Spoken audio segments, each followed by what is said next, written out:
Here is a quick video on explaining rounding to the nearest 100. Okay, so if you're asked to round to the nearest 100, this number of 671, it is not asking you to add 100 or subtract 100. It's asking you to round this number to the nearest 100. So I know my hundreds are 0, 100, 200, 300, 400, 500, 600, 700, 800, and so on. Okay, so that's going up in hundreds. I know 671 is situated between 600 and 700. This number is in between these two numbers. Okay, so I need to round it to the nearest 100.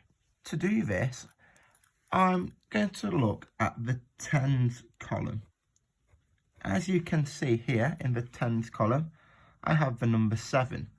And to round, we need to remember the rule. If it's 5 or more, we round up, or if it's 4 or less, we round down.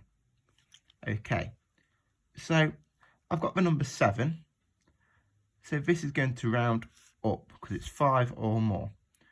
So this will therefore, because it's round to the nearest 100, this will add 100 onto the hundreds column. So that'll make it a 700, and these two become 0. So I know round 671 to the nearest 100 is 700. It is closer to 700 than it is to 600. Okay? Here I've got the number 3,834. Again, even though this is a 4-digit number, I use the same rules. When I'm to the nearest 100, I look at the tens column. As you can see in my tens column, I've got the number 3. 3,834. If it is 5 or more, this number rounds up. If it's 4 or less, it rounds down. I know 3,834 nearest hundreds are either going to be 3,800 or 3,900.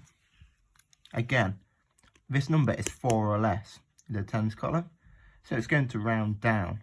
So therefore my hundreds, my thousands is not affected. My hundreds will stay the same at 800, and these will round down. Okay, and 3,834 rounded to the nearest 100 will be 3,800.